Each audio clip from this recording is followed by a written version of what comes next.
Penyidik Kejari Kabupaten Pekalongan telah menahan 2 tersangka dalam dugaan penyimpangan dana hibah KONI Kabupaten Pekalongan tahun anggaran 2021 sampai 2022.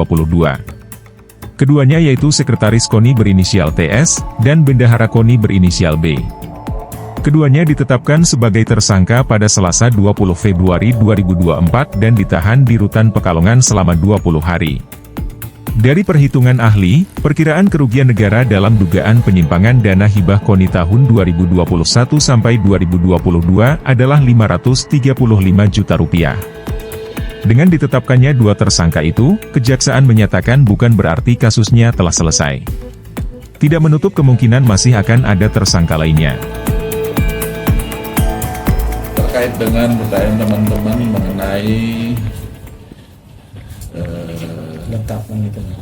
penetapan tersangka, mungkin saya jelaskan kembali lagi di awalnya bahwa kami dari Kejaksaan Negeri Kabupaten Pekalongan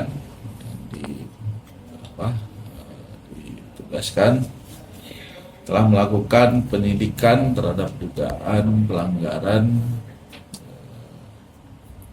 hukum terkait dengan penggunaan pengelolaan dana KONI tahun 2021 sampai dengan 2022. Nah, setelah tim penyidik bekerja mengumpulkan serangkaian alat bukti,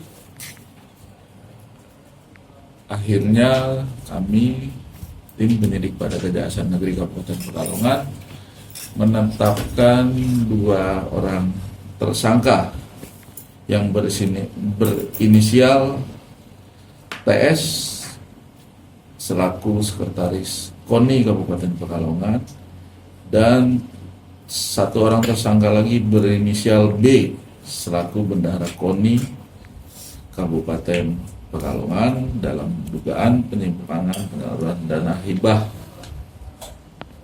2021 sampai dengan 2022. Kasipitsus Kejari Kabupaten Pekalongan, Mustafa menjelaskan, pada tahun 2021 KONI Kabupaten Pekalongan mendapat dana hibah sebesar Rp650 juta.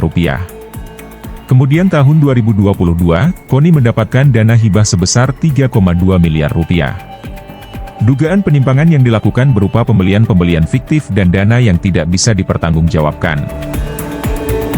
Jadi kedua tersangka itu telah terdapat pertanggungjawabkan dana hibah KONI itu yang tidak sesuai dengan ketentuan.